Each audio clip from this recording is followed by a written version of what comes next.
नमस्कार प्रिय विद्यार्थियों, एंकर एजुकेशन के डिजिटल प्लेटफॉर्म पर आप सभी का एक बार पुनः स्वागत। पिछले वीडियो में हमने चर्चा की थी CUET की प्रथम यूनिट मानव भूगोल की प्रकृति और उसका विषय क्षेत्र। इस अध्याय के कुछ महत्वपूर्ण प्रश्नों पर हम चर्चा करेंगे। सीधे चलते हैं प्रश्नों की ओर।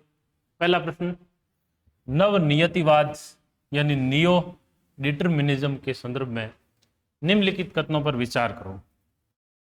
इस संकल्पना का प्रतिपादन ग्रिफिथ टेलर द्वारा किया गया। बिल्कुल सही है। यह विचारधारा पर्यावरणीय निश्चयवाद और संभववाद के बीच के मध्यम मार्ग को परिलक्षित करती है। बिल्कुल सही है। इसे रुको और जाओ निश्चयवाद के नाम से जाना जाता है। ये तीनों लाइन ही बहुत इंपॉर्टेंट लाइन है, नवनियतिवाद के संदर्भ में बहुत बार बार पूछी गई है। तो ये तीनों ही बिल्कुल सही है, यानी हमारा सही उत्तर जो होगा वो सी होगा। 1, 2 और 3 ये तीनों ही नवनियतिवाद के बारे में सही है। अगले प्रश्न, इन कथनों पर विचार करो। प्रौद्योगिकी किसी समाज के सांस्कृतिक विकास के स्तर का सूचक होती है। मानव भूगोल भौतिक पर्यावरण और मानव जनित सामाजिक सांस्कृतिक पर्यावरण के अंतर संबंधों का अध्ययन उसकी परस्पर अन्योन्य क्रिया के द्वारा करता है। इनमें से कौन सा सही है? पहली लाइन, प्रौद्योगिकी यानी तकनीक किसी समाज के सांस्कृतिक विकास के स्तर का सूचक होती है, यानी किसी समाज ने कितना विकास किया है वो इस बात से पता चलता है कि वो समाज किस प्रकार की तकनीक का उपयोग कर रहा है। तो ये बिल्कुल सही कथन है। और मानव भूगोल भौतिक पर्यावरण और मानव जनित सामाजिक सांस्कृतिक पर्यावरण इसी का ही तो अध्ययन करता है। इनके अंतर संबंधों का अध्ययन परस्पर अन्योन्य क्रिया के द्वारा करता है, यानी एक तरफ मानव समाज, दूसरी तरफ धरातल, इन दोनों के बीच जो अन्योन्य क्रिया है, इन दोनों के बीच जो संबंध है, इन संबंधों का संश्लेषित अध्ययन ही मानव भूगोल है। यानी ये दोनों ही कथन बिल्कुल सही है, 1 और 2 दोनों। नेक्स्ट इंपॉर्टेंट क्वेश्चन, मानव भूगोल मानव समाज और धरातल के बीच संबंधों का संश्लेषित अध्ययन है। मानव भूगोल अस्थिर पृथ्वी और क्रियाशील मानव के बीच परिवर्तनशील संबंधों का अध्ययन है।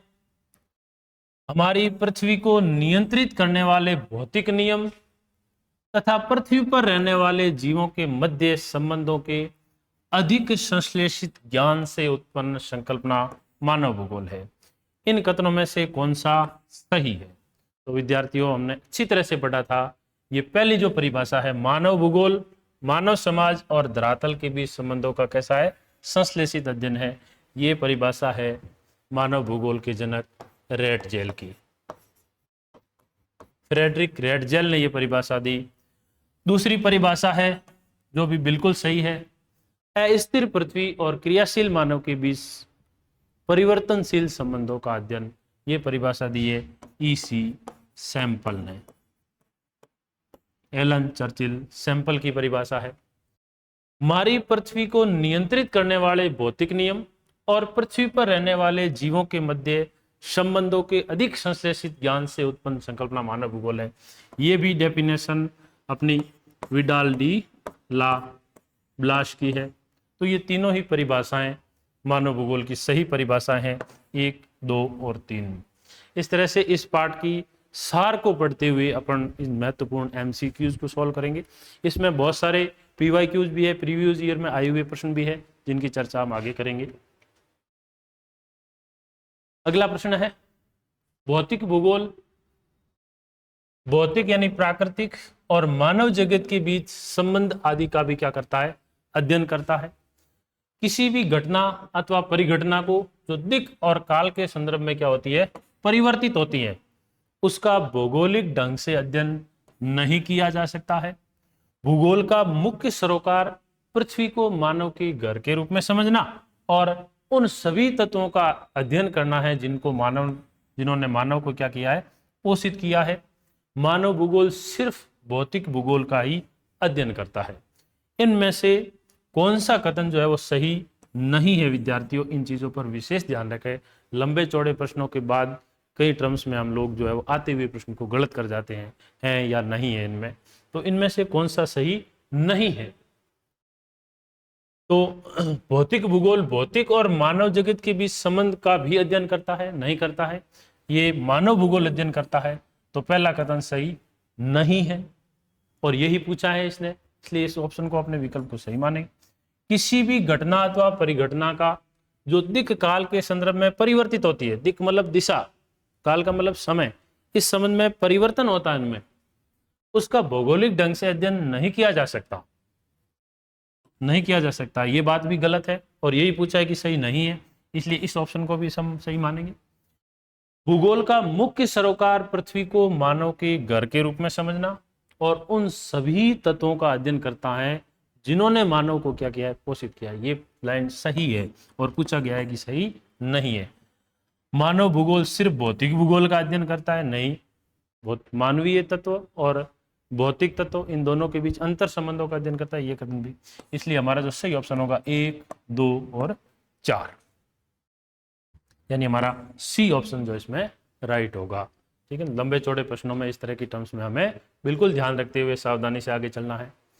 अगला प्रश्न, निम्न में से कौन सा एक मानव और पर्यावरण के बीच अन्योन्य क्रिया का सर्वाधिक महत्वपूर्ण कारक है? एक तरफ है मानव, दूसरी तरफ है पर्यावरण। इनके बीच में जो अन्योन्य क्रिया होती है, इनके बीच में जो संबंध है, इन संबंधों को सर्वाधिक महत्वपूर्ण कारक कौन सा है, इंपॉर्टेंट कारक कौन सा है? तो हम जानते हैं कि एक प्राचीन मानव और एक अभी के मानव में जो बदलाव के इन संबंधों में सबसे बड़ी भूमिका किसी ने निभाई है, तो वो प्रौद्योगिकी की निभाई है, टेक्नोलॉजी में निभाई है। प्रौद्योगिकी का मतलब कंप्यूटर, मोबाइल, इन आविष्कार इतना ही नहीं, यदि मानव ने एक सुई का भी आविष्कार किया है तो भी वो एक प्रौद्योगिकी है। एक सही पत्थर का आविष्कार करके और उससे यदि उन्होंने चीज़ों को आकार दिया है तो वो भी एक प्रकार की प्रौद्योगिकी है। यानी मानव और पर्यावरण के बीच में जो सबसे महत्वपूर्ण भूमिका निभाने वाला कारक है वो प्रौद्योगिकी है। इनमें से कौन सा कथन जो है वो सही नहीं है निम्नलिखित में से? प्रकृति का ज्ञान प्रौद्योगिकी को विकसित करने के लिए आवश्यक नहीं है। नहीं, प्रकृति का ज्ञान प्रौद्योगिकी को विकसित करने के लिए आवश्यक है।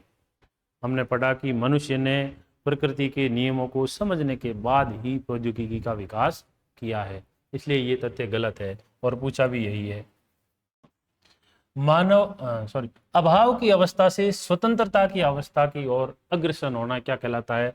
निश्चयवाद कहलाता है? बिल्कुल नहीं। अभाव की अवस्था से यदि हम स्वतंत्रता की ओर जा रहे हैं तो उस अवस्था को कहते हैं संभववाद। इस हिसाब से ये दोनों ही लाइनें जो है वो गलत है और यही पूछिए कि कौन सी सही नहीं है। ठीक है ना, तो दोनों ही लाइनें सही नहीं है, 1 और 2 दोनों ही उसमें उत्तर राइट होंगे। इन कथनों पर विचार करो।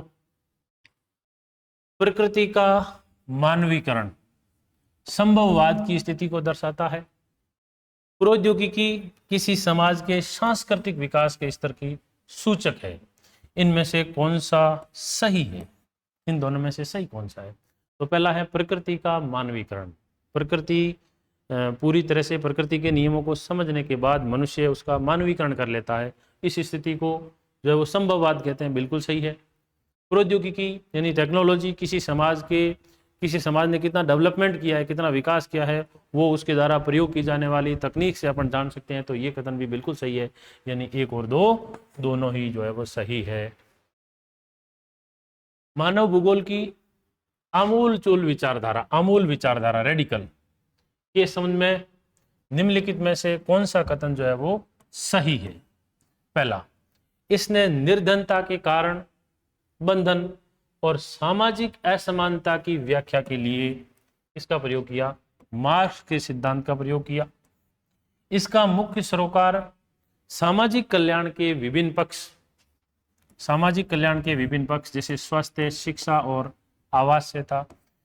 इनका स्कूट का प्रयोग करते हुए जो आपको उत्तर देना है, तो पहला ऑप्शन है मार्क्स के सिद्धांत का प्रयोग किया। तो बिल्कुल इसने मार्क्स के सिद्धांत का प्रयोग किया था और सभी समस्याओं की जो आमूल है यानी जड़ है, उस जड़ को माना था, पूंजीवाद को माना था और मार्क्स के सिद्धांतों का, ये पूंजीवाद जब खत्म होगा तो सारी समस्याएं हल हो जाएगी। तो ये बिल्कुल कथन सही है। दूसरा कथन क्या है, इसका मुख्य सरोकार सामाजिक कल्याण के विभिन्न पक्ष यानी स्वास्थ्य, शिक्षा और आवास से था। बिल्कुल नहीं, ये जो सरोकार है वो कल्याण पर या मानवतावादी विचारधारा का था।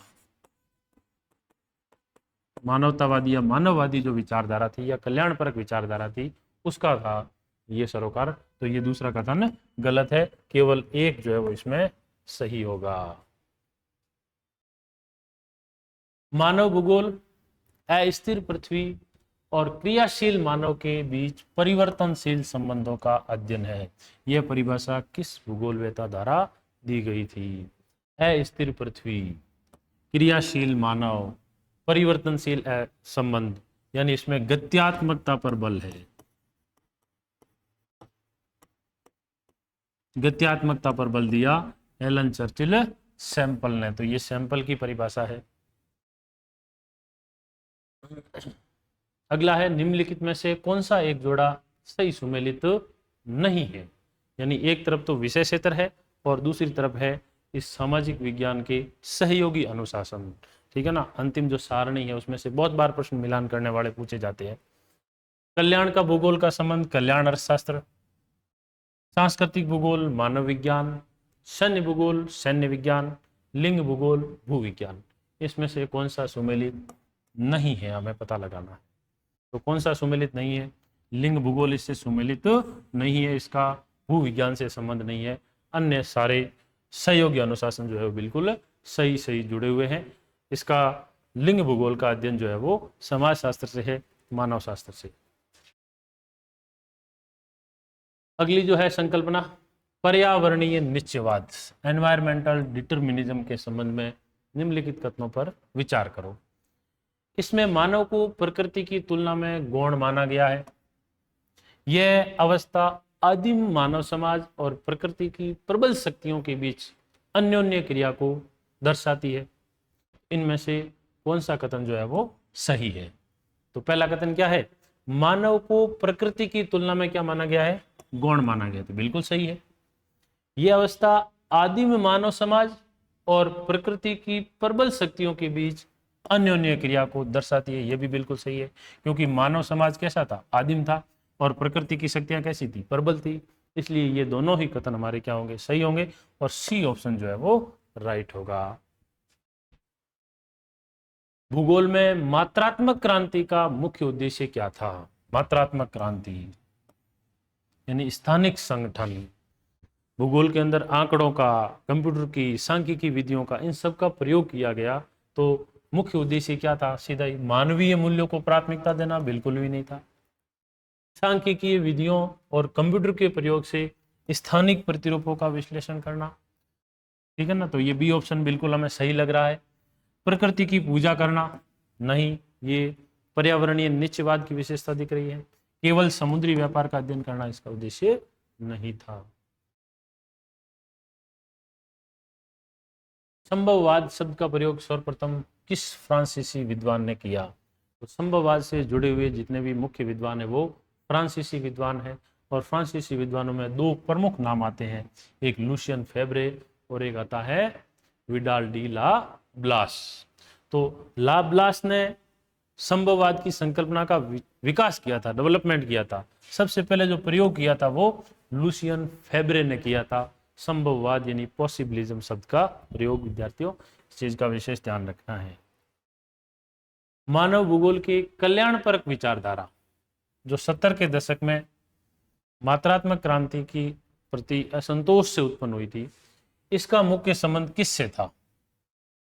लोगों के सामाजिक कल्याण के पक्ष जैसे आवास, स्वास्थ्य और शिक्षा से, राजनीतिक सीमाओं के निर्धारण से, केवल उद्योगों के विकास से, या अंतरिक्ष में मानव बस्तियों से? इनमें से कल्याणपरक या मानववादी जो विचारधारा है, ह्यूमनिस्टिक विचारधारा, इसका संबंध किससे था? तो लोगों के सामाजिक कल्याण के विभिन्न पक्ष यानी आवास, स्वास्थ्य और शिक्षा से था। यानी मात्रात्मक क्रांति जो हुई थी उसमें इन सभी पक्षों को नजरअंदाज किया गया था, और इन सभी पक्षों पर जोर देने के लिए जो 3 नई विचारधाराएं आती है, मानववादी, आमूलवादी और व्यवहारवादी। इन विचारधाराओं में कल्याणपरक विचारधारा थी, उसका मुख्य पक्ष था आवास, स्वास्थ्य और शिक्षा, यानी लोगों के कल्याण से संबंधित था। इसलिए हमारा जो है वो ए ऑप्शन है वो राइट होगा। अगला प्रश्न, प्रकृति अवसर प्रदान करती है और मानव उसका क्या करता है, उपयोग करता है, और धीरे धीरे प्रकृति का क्या हो जाता है, मानवीकरण हो जाता है। यह कथन किस विचारधारा की व्याख्या करता है? यह कथन कौन सी विचारधारा का है? यानी प्रकृति क्या देती है, अवसर देती है, और मानव उसका क्या करता है, उपयोग करता है। धीरे धीरे प्रकृति का हो जाता है मानवीकरण। ये सीधी सीधी कौन सी विचारधारा है? निश्चयवाद, संभववाद, नवनियतिवाद या प्रत्यक्षवाद?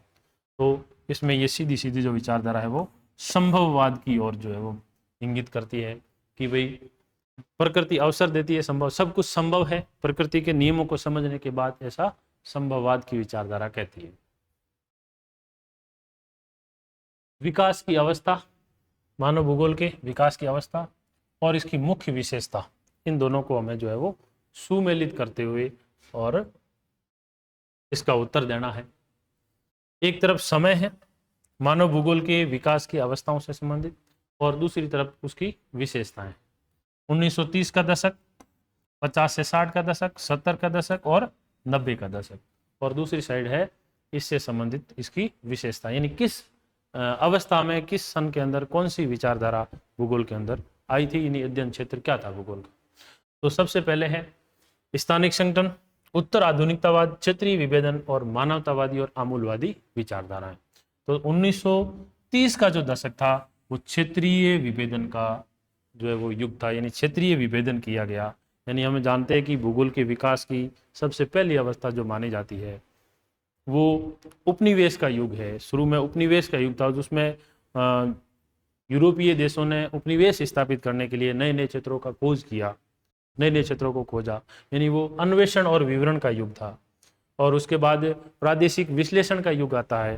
प्रादेशिक विश्लेषण के बाद तीसरी जो अवस्था है वो है क्षेत्रीय विभेदन, और वो 1930 यानी अंतर युद्ध अवधि के बीच में ये अवस्था पनपी थी। दो विश्व युद्धों के बीच के अंदर इस अवस्था का विकास हुआ था। 50 और 60 के दशक में कौन सी विचारधारा आई? तो हमें जानते हैं स्थानिक संगठन, यानी 50 या 60 के दशक में मात्रात्मक क्रांति आई थी। भूगोल में अधिकाधिक कंप्यूटर और सांख्यिकियों का प्रयोग किया गया, नए नए नियम बनाए गए, नियमों का सामान्यीकरण किया गया। तो ये 1950 और 60 के दशक की अवस्था है। इस तरह से अपन सारे प्रश्न में न उलझ करके, और किसी एक प्रश्न का यदि हमें उत्तर मिल जाता है तो हम उसे आंसर निकालने की कोशिश भी कर सकते हैं और हमारा समय बचा सकते हैं। जैसे ए का 3 है, तो इन तीनों ही ऑप्शन में अपन देखें कि किसमें ए का 3 है, तो सीधा सीधा अपना जो है वो बी उत्तर राइट हो रहा है। ठीक है ना। बाकी उत्तर में बाकी अपन चर्चा करें तो मात्रात्मक क्रांति के उत्पन्न असंतोष से जो है वो मानवतावादी, कल्याणवादी और व्यवहारवादी विचारों का उदय हुआ, और उन्हीं को 90 के दशक जो अंतिम अवस्था है वो है उत्तर आधुनिकतावाद की। ठीक है ना, जिसमें मानव के प्रत्यक्ष अनुभवों पर बल दिया गया। तो ये चार जो अवस्थाएं हैं इनका क्रम विशेष ध्यान रखें, तो हमारा जो है वो बी उत्तर इसमें राइट हो रहा है। निम्नलिखित में से कौन सा युग में विषय और उसके अंतरा पृष्ठ के साथ सही सुमेलित है? इंटरफेस, कौन सा विषय किसके अंतरा पृष्ठ से सही सुमेलित है? नहीं है, नहीं, कौन सा सही सुमेलित है? चिकित्सा भूगोल मनोविज्ञान से, सैन्य भूगोल राजनीति विज्ञान से, विपणन का भूगोल वाणिज्य से, और सांस्कृतिक भूगोल जो है वो अर्थशास्त्र से। इसमें से कौन सा किससे सही सुमेलित है? तो चिकित्सा भूगोल चिकित्सा विज्ञान से है, तो संबंधित नहीं है। सैन्य भूगोल का संबंध राजनीति विज्ञान से नहीं है, सैन्य भूगोल सैन्य विज्ञान से संबंधित है। विपणन का भूगोल जो है वो वाणिज्य से संबंधित है, कॉमर्स से, ये बिल्कुल सही है। और सांस्कृतिक भूगोल का संबंध समाज शास्त्र से, अर्थशास्त्र से नहीं है, यानी हमारा जो सी उत्तर है वो इसमें राइट है। अगला प्रश्न है अन्वेषण और विवरण, एक्सप्लोरेशन एंड डिस्क्रिप्शन भूगोल के विकास की किस युग की मुख्य विशेषता थी? तो ये अन्वेषण यानी खोज करना, विवरण देना, ये मानव भूगोल के भूगोल के विकास की सबसे पहली अवस्था थी। पहली अवस्था कौन सी है? इनमें अपन देखें तो 4 ऑप्शन देखिए, उत्तर उपनिवेश युग, उपनिवेश युग, 30 का दशक या 50 का दशक। तो हम जानते हैं कि सबसे पहले उपनिवेश युग, जिस समय में यूरोपीय देशों के अंदर विभिन्न नाविकों के द्वारा यात्राएं की गई और यात्रा करके वहाँ पर अन्वेषण किया गया यानी खोज किया गया और उनका विवरण लिख कर लाया गया, वहाँ की चीज़ों को खोजा गया। तो ये सबसे पहली अवस्था है उपनिवेश युग के, इसमें अन्वेषण और विवरण पर बल दिया गया। 1990 के दशक में उभरी उत्तर आधुनिकवाद विचारधारा का मुख्य जोर किस पर था? उत्तर आधुनिकतावाद 90 के दशक में, सबसे अंतिम अवस्था जो वर्तमान की अवस्था भी मान सकते हैं, इसमें सबसे मुख्य जोर जो है वो किस पर दिया गया? नए देशों की खोज पर, वैश्विक सिद्धांतों की सार्वभौमिकता पर सवाल उठाने और स्थानीय संदर्भों को समझने पर, सांख्यिकी और कंप्यूटर की अधिक प्रयोग पर, और केवल जनसंख्या के आंकड़ों के एकत्रीकरण पर। तो इसमें से नए देशों की खोज पर बिल्कुल नहीं, क्योंकि ये उपनिवेश युग में नए देशों की खोज हो चुकी थी। ऑस्ट्रेलिया की खोज, अमेरिका की खोज, और वहाँ पर अपने उपनिवेश भी यूरोपीय शक्तियों ने स्थापित कर लिए थे। पूरे उत्तरी और दक्षिणी अमेरिका, ऑस्ट्रेलिया, अफ्रीका, एशिया महाद्वीप के समुद्री रास्ते खोजना, ये सारी चीज़ें जो है वो शुरू के अन्वेषण और वितरण के युग में यानी उपनिवेश युग में हो चुकी थी। और ये जो वैश्विक सिद्धांतों की सार्वभौमिकता पर सवाल उठाना, ये 90 के दशक में उत्तर आधुनिकवाद की बिल्कुल सही विशेषता है। यानी कुछ सार्वभौमिक सिद्धांत बना दिए गए, एक सिद्धांत यदि किसी स्थान पर लागू किया गया, उसी सिद्धांत को दूसरे प्रदेश पर भी लागू किया गया, तो इसके विरोध में इस पर सवाल उठाया उत्तर आधुनिकवाद ने। सवाल कैसे उठाया? कि वहाँ के लोग जाति, धर्म और अलग अलग व्यवहार के हैं, अलग अलग संज्ञानात्मक सोच है उनकी, उनके व्यवहार पर बल दिया जाना चाहिए, यानी उनके स्थानीय संदर्भों को समझना चाहिए। यानी आपने किसी एक देश में किसी नगर पर कोई योजना लागू की है, तो वो योजना किसी दूसरे अविकसित देश पर आप लागू नहीं कर सकते। यानी वैश्विक जो सिद्धांत बने थे उस समय की, उनकी सार्वभौमिकता यानी उनके सामान्यीकरण जो किया जा रहा था उस पर सवाल उठाया और स्थानीय संदर्भों को समझने पर क्या दिया? जोर दिया। तो हमारा बी उत्तर जो है वो इसमें सही होता है। अगला, मुख्य क्षेत्र और उसके उप क्षेत्रों का जो है वो हमें मिलान करना है। सामाजिक भूगोल, राजनीतिक भूगोल, आर्थिक भूगोल और नगरीय भूगोल। और इसके उप क्षेत्र बताए गए हैं पर्यटन भूगोल, निर्वाचन भूगोल, ऐतिहासिक भूगोल और नगरीय अध्ययन और नियोजन। तो हमें इसका जो है वो मिलान करना है। सामाजिक भूगोल का संबंध किससे है? सामाजिक भूगोल ऐतिहासिक भूगोल से संबंधित है। राजनीतिक भूगोल में निर्वाचन, आर्थिक भूगोल पर्यटन और नगरीय भूगोल में है नगरीय अध्ययन और नियोजन। ठीक है ना। सामाजिक भूगोल, राजनीतिक भूगोल में निर्वाचन, इनके उप क्षेत्र जो है वो हूबहू अपने सारणी दी हुई है एनसीईआरटी की बुक में, उसमें से सीधा प्रश्न है। तो ए का उत्तर हो गया 3, ए का 3, बी का 2, सी का 1 और डी का 4, यानी हमारा ए उत्तर जो है वो इसमें सही हो रहा है।